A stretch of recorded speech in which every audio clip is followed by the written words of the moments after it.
시편 20편 말씀을 오늘 우리가 살펴보려고 합니다. 망각이라는 단어를 들어보셨을 거예요. 망각, 잃어버린다, 그런, 쉽게 얘기해서 잊어버린다, 그런 얘기죠.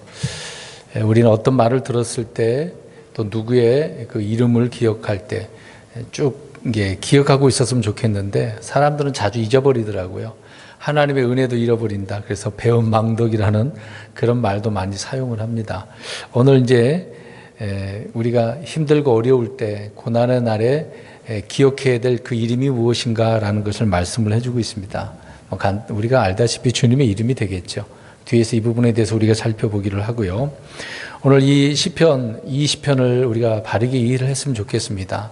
대부분 그리스도인들이 성경이 말하는 그 내용을, 본문을 이해하지 않고 무조건 지금 신약 이 시대에 그리스도인 자기 자신에게 적용한다라고 하는 그 부분에 있어서 좀 문제가 되는 부분이 많이 있습니다. 오늘 이 시편은 재림의 시편인 것이죠. 다윗의 시라고 되어져 있지만 재림에 대한 이야기를 하고 있습니다. 우리가 이제 성경 읽을 때 단어 하나하나가 참으로 중요합니다.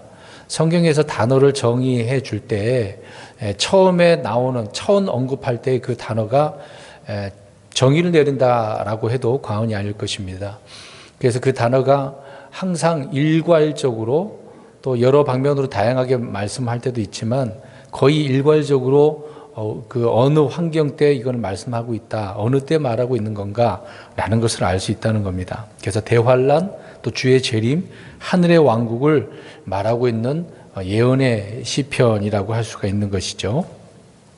오늘 1절에 보면 고난의 날이라고 나와요. 고난의 날. 그리고 2절에는 시온으로부터, 그러니까 고난, 시온, 그러면은 지금 오늘 이 시편은 무엇에 대한 말씀이라고 그랬습니까? 재림. 그렇죠. 그리고 예언에 대한 부분이니까요. 그리고 3절에 태운의 희생물, 그리고 셀라 나오면 반드시 우리는 기억해야 될 게 환난 때 이야기다. 그걸 유념해 둬야 된다고 여러 번 앞에 우리가 시편의 셀라 이야기할 때 말씀드렸습니다. 그리고 5절을 보면 우리의 깃발들이 나오죠. 깃발, 승리했을 때 깃발을 꽂는 거잖아요.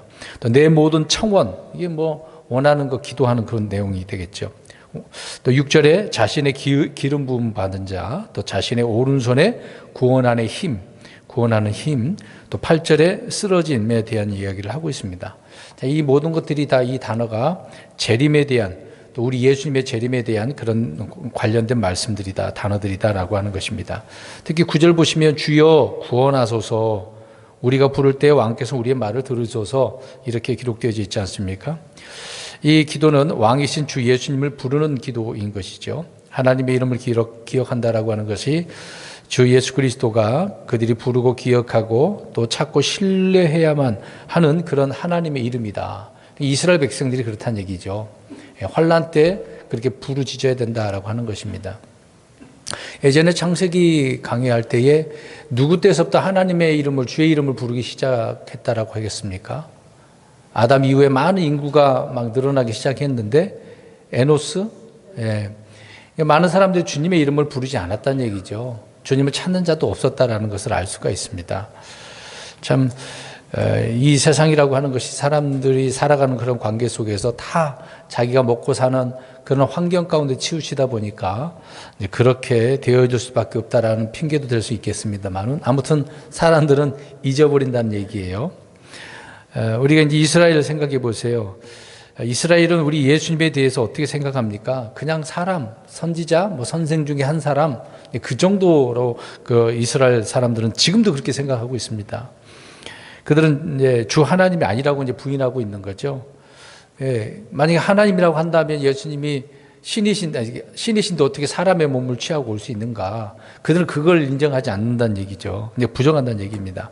그렇지만 이들이 이 부분에 대해서 예수님이 하나님이라는 사실을 받아들일 때가 언제인지를 말해주고 있는 거죠. 그때가 재림 때라는 얘기죠. 그래서 그때 주님이 누구신지 분명히 그들이 알게 된다라고 하는 것을 알 수가 있습니다. 그래서 이 시편 20편은요, 그래서 모두 주님의 재림과 환난 중에 이스라엘에 대한 말씀이다라는 것입니다. 근데 신약교회에 관한 그 어떤 교리나 예언의 문제가 아니라는 것을 분명히 염두에 두셔야 돼요. 앞에서 잠깐 말씀드렸다시피 시편 20편 고난의 날에 주께서 내 말을 어떻게 주신다 그래요? 들으신다. 그러면 어떻게 생각하겠어요? 내가 지금 힘들고 어려워. 고난이야. 그럼 이럴 때 주님 앞에 기도하면 주님께서 어떻게 해주신다는 얘기죠? 들어주신다. 물론 우리가 영적인 적용에 의해서는 뭐 이해할 수 있습니다. 그렇게 우리가 기도하는 것이니까요. 근데 본문 이해를 우리가 바르게 하지 못한다면 우리가 하나님께서 말씀하신 그 내용에서 많이 벗어난다는 얘기죠. 그래서 지금 이 말씀은 우리 신약 그리스도인들에게 주어진 교리의 말씀이 아니라는 얘기죠. 1절부터 보게 되어지면 말씀드린 것처럼 고난의 날에 주께서 내 말을 들으시고 야곱의 하나님의 이름이 너를 보호하신다라고 이야기하고 있습니다. 그러니까 우리는 나에 대한 그 관점을 좀 내려놓아야 된다는 얘기죠. 그래서 여기서 고난의 날, 주의 날, 대환란이란 이런 생각을 해야 된다라는 것을 저는 지금 말씀드리고 있습니다. 금방 1절에도 보니까 야곱의 하나님의 이름이라고 나와요. 야곱 그럼 누구를 이야기하는 거예요? 이스라엘. 야곱의 이스라엘 이름을 바꿔줬잖아요. 하나님께서. 야곱 그러면은 이제 실제 창세기에 나오는 그 인물 야곱 말고 그 이후에 야곱 나오면 이스라엘을 이야기하고 있는 것입니다.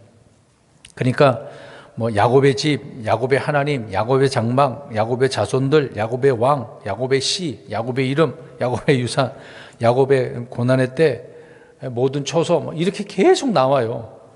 그럼 모두 누구 어느 민족에 대한 말씀이라고요? 이스라엘이라고요. 그러니까 그렇게 이해를 하고 우리가 영적인 적용을 해야 하는데 이런 부분에 있어서 많이 놓친다라고 하는 것입니다. 그래서 시편을 읽을 때 오늘날 그리스도인들은 교리적이고 예언적인 의미를 전혀 생각하지 않고 무조건 적용하니까 아닌 것도 그게 맞는 줄 알고 착각하는 경우가 너무도 많다는 얘기입니다. 성경의 모든 말씀 물론 우리가 배움을 준다라고 이야기하잖아요. 이 말은 뭐 사도 바울이 로마서나 고린도서에서 하나의 샘플로 배움을 주는 거다라고 언급을 하고 있기 때문에 적용하는 부분은 뭐 틀리다라고 할 수는 없는 것입니다. 이 부분에 대해서 우리가 이제 한 절씩 잘 살펴보기를 원합니다. 1절을 보십시오. 말씀드린 것처럼 이 구절을 읽을 때 다윗 개인이 겪은 그런 고난을 말하거나 또 우리 삶에서 겪는 그런 어려움을 말하는 것으로 우리가 이해를 하고 있는데 꼭 그렇게만 하지 말자는 얘기죠. 본문의 정확한 의미는 재림의 날, 그러니까 주의 날, 야곱의 날, 대환란 때를 언급을 한다. 자, 고난의 날에 주께서 내 말을 들으신다. 너잖아. 너 말 듣는다는 얘기잖아요. 고난의 날, 이스라엘이 역사적으로 겪게 될 고난의 날을 이야기합니다. 물론 역사적으로 보게 되어지면 바벨론의 침략 때도 얼마나 고통스러웠습니까? 포로기 때도 그렇고 또 이후에 이제 예수님께서 승천하고 난 다음에 AD 70년에 로마에 의해서 예루살렘이 어떻게 됐습니까? 멸망당했잖아요. 물론 그때에도 고난의 역사죠. 그 이후에 이스라엘 백성들이 계속 흩어져서 전 세계에서 핍박받는 그런 민족이 아니겠습니까? 계속 고난의 역사를 말해주기도 하는 거죠. 이런 면에서 뭐 이스라엘 백성들에 대해서 역사적으로 적용을 할 수가 있는 것입니다. 우리가 알다시피 이스라엘 사람들이 전쟁이나 기근과 역병 등으로 많은 고난을 겪었죠. 또 외적인 그런 침략을 받아서 포로가 되고 땅에서 쫓겨나게 되어지고 흩어져 살게 되어지고, 그러니까 이것을 생각해 볼 때 주께서 고난의 날을 너를 들으셨다. 이 말이 얼마나 위로가 되겠습니까? 이스라엘 백성들이 이런 어려움을 당하게 될 때마다 하나님의 이름을 불어가며 기도를 해야 되겠죠. 그 부분은 이제 대환란 때 그렇게 해야 된다는 얘기가 되는 것입니다.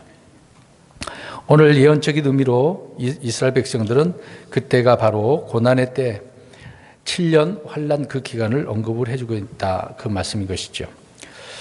자, 이 부분에 대해서 여러 번 말씀드리지만은 마태복음 24장 21절에도 보면 예수님께서 말씀하십니다. 그때 큰 환란이 있으리니 세상이 시작된 뒤로 이때까지 그런 환란이 없었고 이후에도 없으리라라는 말이죠. 이스라엘 백성들이 친히 겪어야 될 그런 환란의 때, 그때 어떻게 된다고요? 그때가 고난의 날이라고 한다면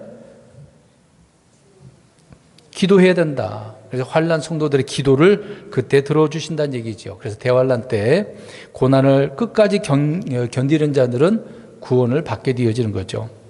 저 적그리스도에 의해서 죽임당하지 않고 건짐을 받아서 천전왕국에 들어가게 되어지는 그때를 말하는 것입니다. 그러니까 그 당시에 환란 때에 짐승의 경배, 그 형상에 경배하지도 말아야 되고 짐승의 표도 받지도 말아야 되고 그러면서도 예수님의 증언과 하나님의 명령들을 율법이죠. 지키는 그런 사람들로, 그래서 이기는 자가 되어야 된다는 겁니다. 그때 부르짖어 기도하면 주님께서 어떻게 해주신다는 거죠? 들어주신다, 보호해 주신다. 그래서 이제 어떤 자들은 페트라라고 하는 주님께서 따로 그들을 광야에서 데려다가 부양하신다라고 하는 그런 내용도 나오는 거죠. 그러니까 고난에 처한 성도들은 환경에 어려움을 당하게 되어지면 막 절망하기도 하잖아요. 믿음이 약해지기도 하고. 그럴 때 우리가 당연히 기도해야 될 것은 분명한 사실이죠. 자, 시편에도 시편 34편 6절에도 말씀을 하고 있는데, 이 불쌍한 사람이 부르짖음에 또 주께서 그를 들으셨으며 또 그의 모든 고난에서 그를 구원하셨도다. 앞으로 우리가 34편도 살펴보겠습니다마는 이스라엘 백성들이 이런 환난 때에 부르짖게 될 때 구원은 받는다라고 말씀을 하고 있는 것입니다. 2절 가서 또 보겠습니다. 성소로부터 내게 도움을 보내시고 시온으로부터 너를 강하게 하시며. 도움이 어디서 나온다고요?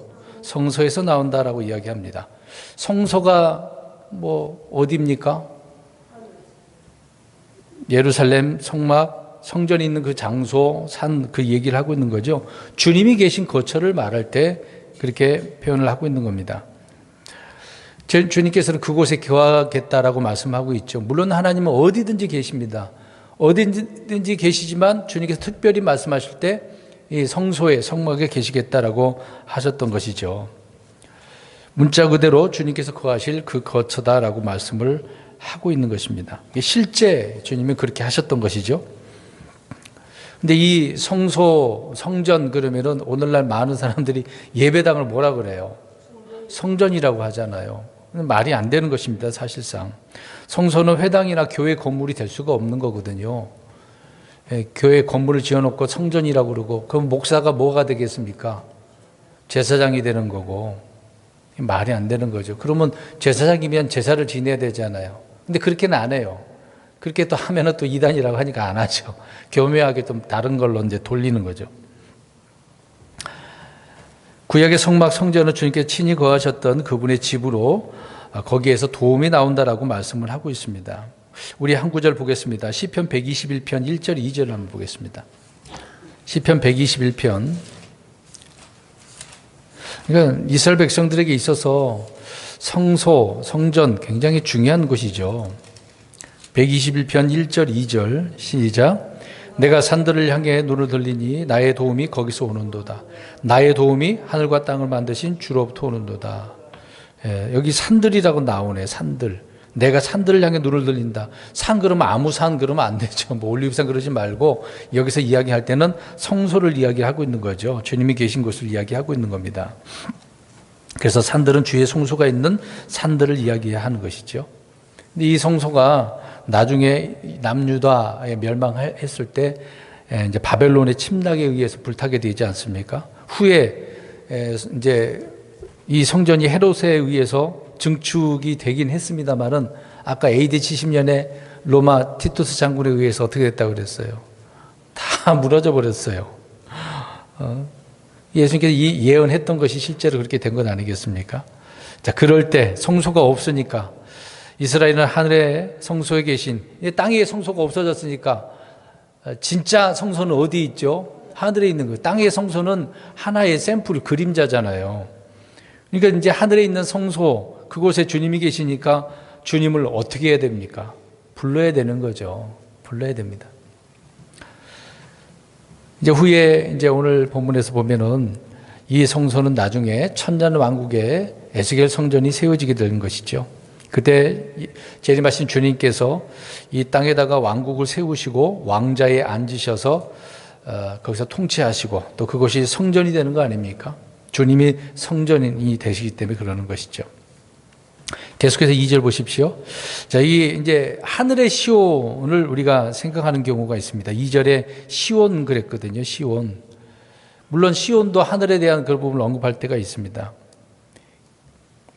근데 여기에서 말하는 시온은 이 땅에 주님께서 오실 때 예루살렘, 이 땅에 있는 그 예루살렘의 시온에 계신다라고 하는 그런 내용의 말씀이거든요. 이제 그분이 그래서 너를 강하게 하신다라고 말씀을 하고 있는 것입니다. 그러니까 환란이 끝나고 천년 왕국 때 주님께서 그렇게 이스라엘 백성들을 해 주시겠다라고 말씀을 하고 있는 것이죠. 그래서 여기서 내게 그리고 너를 그렇게 나오지 않습니까? 이렇게 말하고 있는 것은 너는 고난 중에 있었던 이스라엘을 이야기하고 있는 겁니다. 너. 그리고 1절에 고난의 날에 그 일 얘기를 하고 있는 거죠. 지금 이스라엘 백성들은 온 세상이 다 싫어해요. 어느 나라든 다 좋아하는 나라가 하나도 없어요. 이 내용을 알고 있는 그리스도인들은 이스라엘을 위해서 기도할 수는 있는 것이겠지만 이것을 생각해 볼 때 지금 이스라엘은 너무도 연약한 민족 아닙니까? 사실상 인구도 원래 많은 민족이었던 건 아니잖아요. 아브라함 한 사람을 택해서 아브라함의 그 씨를 통해 번성케 해주는 것 아니겠습니까? 그래서 나중에 우리 예수님께서 오셔서 이들을 크고 강한 민족, 오늘 어떻게 한다고 그래서 시온으로부터 너를 이스라엘을 어떻게 해주신다고 그랬습니까? 강하게 하신다. 이스라엘이 그렇게 되는 거예요. 지금 약하게 보이죠? 나중에 강하게 하신다라는 것을 말씀해 주고 있습니다. 3절 보겠습니다. 내 모든 헌물을 기억하시고 내 태우는 희생물을 받아주시기를 원하노라. 셀라 이렇게 말씀하고 있습니다. 지금 신약 성도들은요, 성소가 있어요? 헌물 드릴 수 있습니까? 없죠. 제단이 없는데 성막도 없는데 법궤가 없어졌지 않습니까? 어떻게 할 수 있어요? 그리스도인들은 주님께서 다 이루신 것 아니겠습니까? 예수님께서 마지막 헌물 희생물이 되셨다고 이야기하죠. 자, 우리 히브리서 10장 18절 가서 보겠습니다. 이미 제사장 체계가 바뀌었다고 그랬습니다. 히브리서 10장 18절. 헌물은 죄 때문에 드리는 것 아니겠습니까? 10장 18절 시작. 이제 이것들의 사면이 있는 곳에서는 죄로 인한 헌물이 더 이상 헌물이 이제 필요 없어요. 지금 그래서 이 구절은 그리스도인들에게 적용하면 안 되죠. 근데 꼭 이상하죠. 1절 초반절까지는 다 나한테 적용을 하는데 뒤에서는 다 그렇게 얘기는 안 하잖아요. 아무튼 3절에 우리 그리스도인들에게는 성소, 헌물도 필요 없죠. 주님이 다 이루셨기 때문에 예수님이 우리 죄들로 인해서 화해 헌물로 드려주셨다고 말씀을 하고 있지 않습니까? 그래서 주님께서는 율법에 따라 드리는 헌물을 원치도 않으시고 기뻐하지도 않은 거죠. 지금 그렇게 할 수가 없기 때문에. 그러나 대환란 때에는요, 이스라엘 백성 초기에는 이제 예배, 그들이 나름대로 적그리스도 성전이 되겠습니다만은 그걸 놓고 그 나름대로 그들이 성전에서 예배하기도 하고 헌물도 드리려고 할 것입니다. 근데 주님이 받는 건 아니죠. 그래서 유대인들이 그것을 이루기 위해서 지금도 통곡의 벽에서 울기도 합니다. 왜요? 빨리 어떻게 하기를 원합니까? 성전을 지어서 거기에다가 주님을 섬기려고 하는 거예요. 헌물을 드리려고 하는 것이죠. 준비는 다 했다고 합니다. 그러나 어떤 때를 기다리고 있는 것을 알 수가 있어요. 그래서 본문이 말하는 성소는 대환란의 성전 성소를 이야기하고 있다. 황폐하게는 그 가증한 것이 있다라고 다니엘서에 말씀을 하고 있는 거죠. 다니엘서 11장 31절과 12장 11절에 언급을 하고 있습니다. 그래서 이렇게 말하죠. 군사들은 그의 편에 서서 견고한 성소를 더럽히며 날마다 드리는 희생물을 제거하고 황폐하게 하는 가증한 것을 드린다라고 이야기하죠. 그때가 대환란 때 적그리스도에게, 짐승의 형상에게 그렇게 하려고 하는 것이죠. 다니엘 12장 11절에도 날마다 드리는 희생물을 제거하며 황폐하게 하는 가증한 것을 세우는 때로부터 1290일이 있다라고 이야기를 하고 있는 겁니다. 근데 제가 신학생 때요, 신구약 중간기 때를 공부할 때가 있었거든요. 그때 안티오쿠스 에피파네스라고 하는 사람이 있습니다. 그 사람이 이제 주전 167년경인데 유대의 제사장직을 다 무너뜨리고 아주 더러운 것, 돼지 피를 성소에다가 제단에다가 뿌렸대요. 이게 실제 있었던 사건이라고 합니다. 그럼 오늘 아까 다니엘서 12장 11절 제가 읽었는데 그 당시로 사람들은 해석을 한 경우가 있었거든요. 그러니까 중간기 공부를 할 때 어떤 종말론적인 면에 있어서 이 말이 그때 이루어졌다라고 주장하는 사람들도 있더라고요. 근데 지금 그때 이루어지는 게 아니라 언제 이루어진다고요? 어느 때에? 환란 때 적그리스도가 그렇게 한다. 그 얘기를 우리는 잘 이해를 해야 될 것입니다. 그래서 대환란 때 큰 지진이 일어나고 예루살렘이 파괴되어지는 그때를 또 설명도 해주고 있는 거죠. 이제 7년 끝부분에 되면 우리 주님께서 하늘에서 내려오시지 않습니까? 그래서 주님의 발이 올리브산에 탁 서가고 시내산 거기 딱 서서 짓밟고 심판하시는 그런 내용이 나오지 않습니까? 이제 그런 후에 이스라엘 백성들이 천년 왕국 때에 하나님께 희생물을 드리게 될 것입니다. 그때 오늘 금방 우리가 3절에 헌물을 주님께서 어떻게 하셔요? 기억하시고 또 태우는 희생물 번제 헌물을 주님께서 받아주신다.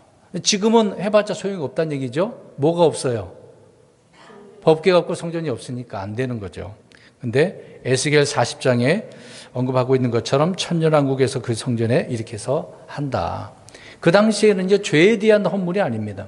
일종의 기념이죠. 주님께서 다 승리하셨기 때문에 주님의 명령에 따라 기념하는 식으로 헌물을 드리게 될 것입니다. 그때 주님께서 받으신다라고 하는 것이죠. 4절 보겠습니다. 그분께서 내 마음의 소원대로 내게 허락하시고, 이제 놀라운 말씀이 있습니다. 마음의 소원하는 대로 어떻게 하신대요? 허락해 주신대요. 다 들어주신다는 얘기예요. 내 모든 계획을 이루어 주시기를 원하노라. 이렇게 됐으면 정말 좋겠습니다. 지금 우리 성도님들이 마음으로 원하는 것이 있으면 주님께서 다 들어주셨으면 좋겠어요. 어떻겠습니까? 이런 말을 들으면 어떻겠습니까? 기쁘죠? 기도하는 것마다 그냥 속으로 원했는데 그냥 알아서 들어주시네? 뭐 그런 경우도 있잖아요. 실질적으로. 있지 않습니까?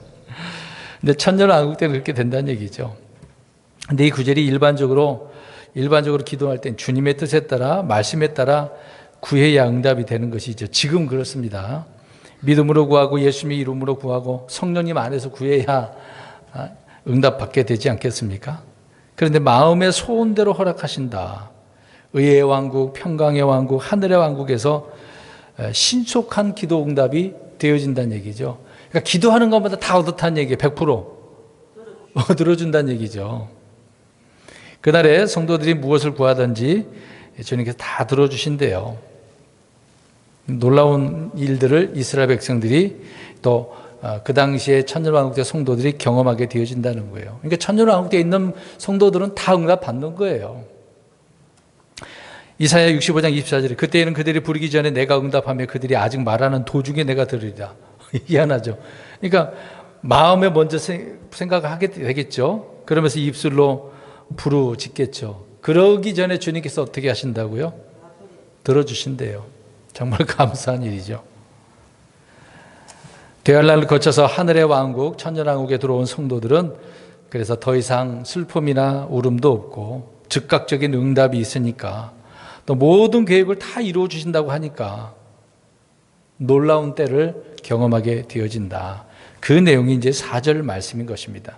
근데 이게 실질적으로 교리적인 의미가 그렇게 되는 것인데 우리는 이걸 영적으로 적용을 해서 우리는 믿음을 갖고 주님 안에서 예수님의 이름으로 성령님 안에서 기도하면 되는 것입니다.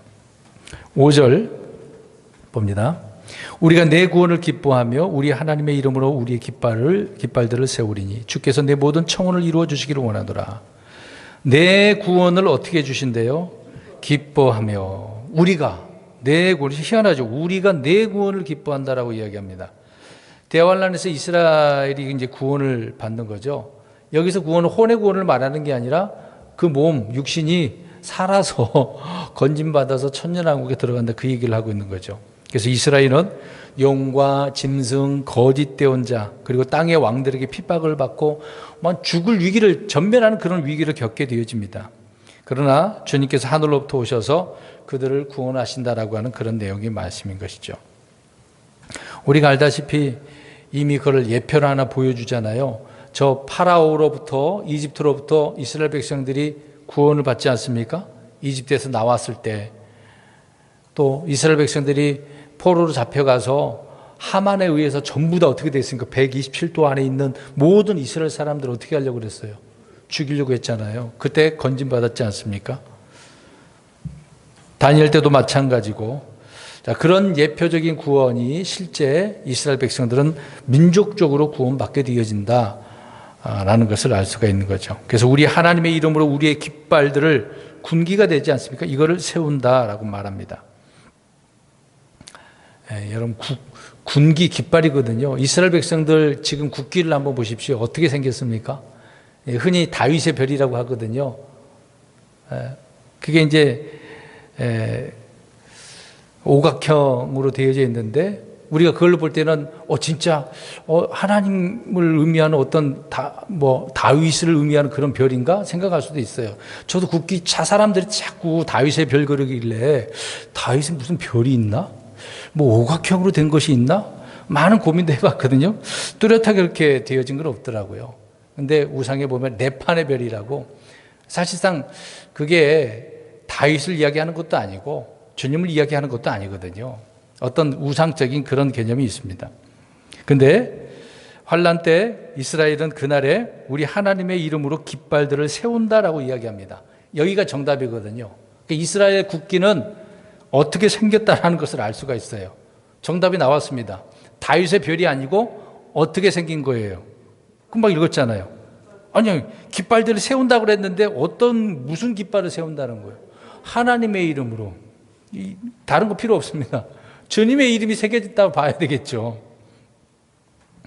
그러니까 이스라엘 국가, 그들을 상징하는 깃발은 주 하나님의 이름이다라고 하는 것입니다. 여호와 이름이잖아요.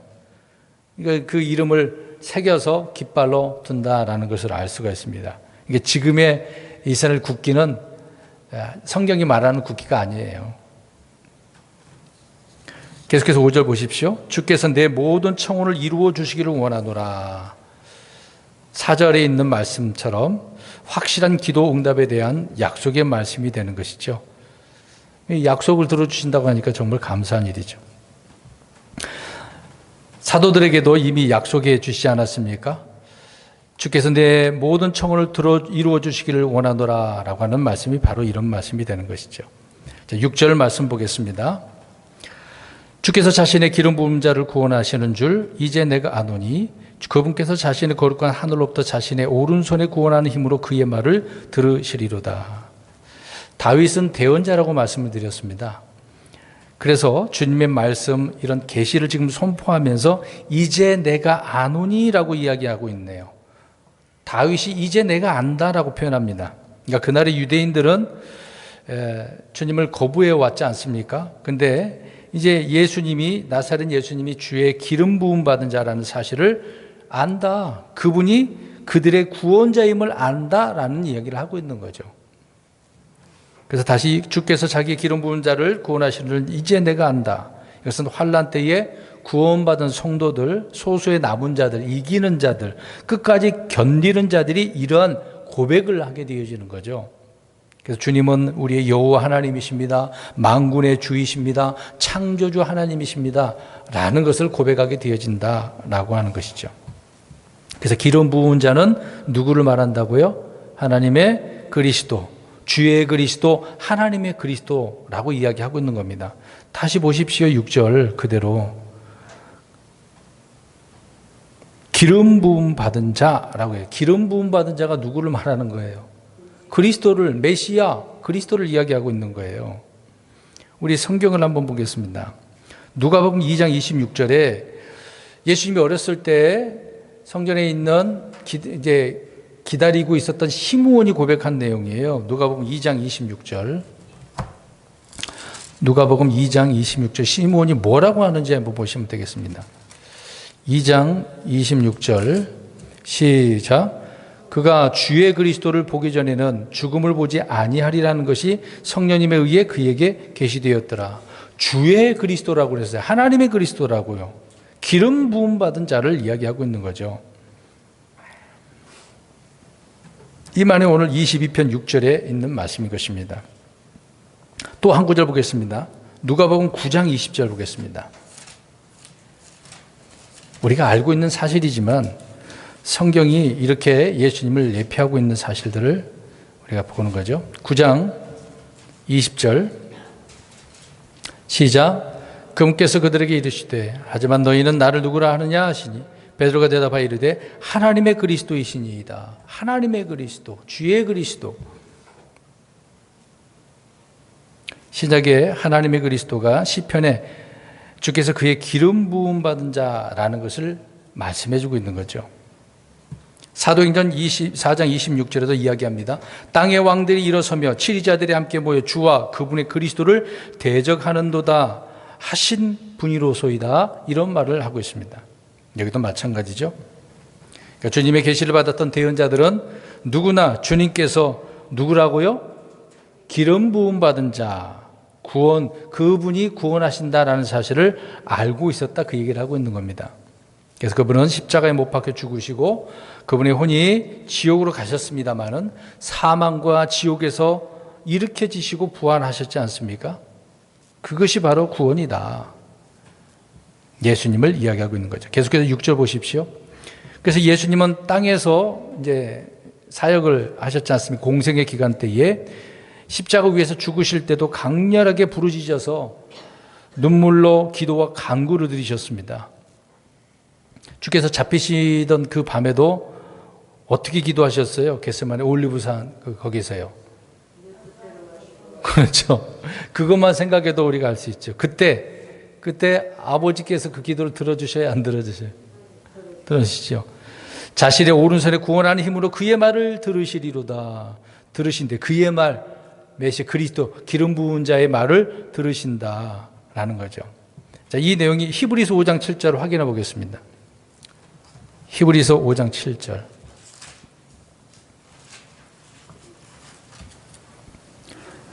히브리서 5장 7절 시작. 그분께서는 친히 육체로 구하시던 때에 자기를 사망으로부터 구원하실 수 있는 분께 강렬한 부르짖음과 눈물로 기도와 간구를 드리셨고 친히 두려워하셨으므로 하나님께서 그의 말을 들으셨느니라. 아멘. 주님께서 십자가에 죽으시면서도 그렇게 기도하셨잖아요. 주님, 아버지 하나님께서 들으셨다. 오늘 6절 말씀이 바로 그 내용이에요. 들으신다. 7절 보겠습니다. 어떤 자들은 병거를 신뢰하며 어떤 자들은 말을 신뢰하나 우리는 주 우리 하나님의 이름을 기억하리로다. 초반에 제가 말씀드렸던 아주 중요한 말씀인 것이죠. 근데 어떤 자들은 병거를 신뢰한대요. 병거가 뭡니까? 군대에서 사용하는 무기잖아요. 그러니까 어떤 사람들은 무기를 신뢰를 해요. 무기 없으면 전쟁에서 어떻게 이길 수 있겠습니까? 지금 뭐 나라마다 겉으로는 평화 이야기하는데 평화 이야기하지만 군대 무기들을 늘려요, 안 늘려요? 늘리죠. 희한하잖아요. 평화 그러면 무기를 다 없애야 되는 거 아닙니까? 근데 그게 또 안 되잖아요. 무기가 없으면 다른 나라에서 침범해버리면 어떻게 합니까? 다 죽는 거죠. 또 어떤 사람들은 말들을 신뢰하는, 이 말들이 뭐예요? 뭘 말하는 거? 사람이 말하는 말들이 뛰어다니는 말들이에요. 뛰어다니는 말들이죠. 그러니까 과거에 전쟁할 때는요, 말들 타고 다녔잖아요. 말들. 그런 이제 육신을 신뢰한다. 이제 그런 의미가 되는 겁니다. 지금은 전쟁할 때 말 타고 다닙니까? 누가 그래요? 누가 지금 말 타고 합니까? 우리 예전에 독일과 하고 폴란드 사람들 전쟁할 때요, 폴란드 사람들이 말 타고 나갔었습니다. 영화도 제가 본 적이 있었거든요. 어떻게 됐겠습니까? 총으로? 다 쏴버리죠. 대포 쏴버리죠. 다 패하는 거죠. 그래서 폴란드가 완전히 뭐 점령당한 거 아니겠습니까? 싸울 수가 없는 거죠. 그런 전쟁을 어떻게 나가나 마나 다 죽는 거죠. 총알바지가 되는 겁니다. 그러나 성도들은요, 누구의 이름을 기억한대요? 주의 이름. 자, 보세요. 환난 때 보세요. 사람들은 병거를 신뢰하고 말들을, 어떤 전쟁 무기를, 육신적인 것들을 신뢰하지만 어떤 사람들은 믿음의 성도들은 주님의 이름을 신뢰하고 그분의 이름을 기억한다 라고 말씀을 하고 있습니다. 왜요? 전쟁은 누구에게 속한 것이니까? 하나님께. 그러면 또 이렇게 질문해 봐야 되겠네요. 지금 러시아하고 우크라이나 전쟁하고 있습니다. 거기에도 물론 크리스찬이 있겠죠. 그럼 거기에서 전쟁 무기 내려놓고 앞에 가가지고 러시아 군병, 우크라이나 사람이 러시아 사람에 가가지고 무기를 다 내려놓고 하나님의 이름 기억한다고 하면 어떻게 됩니까? 죽죠. 지금 그런 상황을 이야기하는 게 아니죠. 대환란 때 이스라엘 백성들은 물론 전 세계가 이스라엘 백성들을 공격하겠지만 그때 주님의 이름을 기억하면 주님께서 어떻게 하셔요? 오셔서 그들을 건져주시는 거죠. 과거 역사도 그러지 않았습니까? 우리가 히스기야를 보면 됩니다. 아시리아의 사내립이 예루살렘 다 둘러쌌잖아요. 그때 히스기야가 하나님의 이름을 기억하잖아요. 온 백성들에게 주님의 이름을 기억하라고. 또 하나님 알려줬잖아요. 너희는 그냥 뭘만 하라고 그랬어요. 쳐다만 봐. 찬양만 해. 다른 거 할 필요 없대잖아요. 가만히 지켜보란 얘기잖아요. 주님의 이름을 기억하는 것밖에 없습니다. 왜요? 주님이 무기시고 전쟁에서 승리하시는 분이죠. 흔히 사람들은 뭐 전쟁의 신을 언급하지만 그런 사람들이 만들어 놓은 거고, 우리가 알다시피 사내립이 이겼습니까? 히스기야가 이겼습니까? 히스기야가 아시리아 사람 18만 5천 명이 그 밤에 다 어떻게 됐어요? 죽었어요. 거의 다 죽었어요. 거의 다 죽었어요. 뭐 이스라엘 사람들이 창이나 활 던진 건 아니거든요. 하나님이 천사를 통해 다 죽이신 거죠. 어마어마한 사건이 됐던 것입니다. 그러니까 우리가 힘들고 어려울 때 물론 영적으로 우리가 보면 주님의 이름을 많이 부르셔야 돼요. 그래서 개신교에서는 그래서 무슨 삼창? 주의 삼창. 그렇게 하면은 들을 줄 안다라는 생각이 있었던 것 같아요. 꼭 그런 건 아니지만 그래서 주님의 이름이 중요한 거죠. 이제 그런 경험을 하다 보니까 킹제임스 진영에 오면 그걸 안 해요. 그래도 우리는 주님의 이름을 부르셔야죠. 네. 그러니까 극적인 그런 상황, 참 이런 일들을 보게 되어지는데 대환란 마지막 때에 이런 상황이 오게 될 것입니다. 주님께서 오셔서 계시록 16장 14절을 보면 전 세계 민족들을 다 멸해버리시겠죠. 전쟁하러 나오는 그런 사악한 자들은 멸하시게 될 것입니다. 그분이 바로 기름 부음 받은 자 우리 예수 그리스도를 말씀하고 있는 거죠. 8절 보겠습니다. 그들은 낮추어지고 쓰러졌으나 우리는 일어나 똑바로 서 있도다. 자, 그들은 누구겠어요? 그들은 주님의 원수들, 뭐 적그리스도 따르는 자들이죠. 이스라엘 원수들을 말하고 있는 겁니다. 그들은 주님의 칼, 주님의 영, 주님의 불로 다 멸망당하게 되어지는 것이죠. 그래서 그 원수들을 어떻게 부리셔요? 낮추고 쓰러지게, 낮추시게 만드는 거죠. 짓밟아버리겠다, 그렇게 말씀을 하고 있는 겁니다. 전쟁에서 이기면 짓밟잖아요. 무릎 꿇고 해놓고 짓밟으면 목을 베버리든가 짓밟아 버리는 거죠. 또 짐승과 거짓 대언자는 산채로 어디에 던져져요? 브로스에. 그리고 주님과 그분의 백성을 치러 모인 사람들은 마찬가지로 죽임을 당해서 누구의 먹이가 될까요? 하늘의 독수리, 새들의 먹이가 되는 것이죠. 계속해서 8절 보십시오. 우리는 일어나 똑바로 서 있도다. 이제 전화 위복이 됐어요.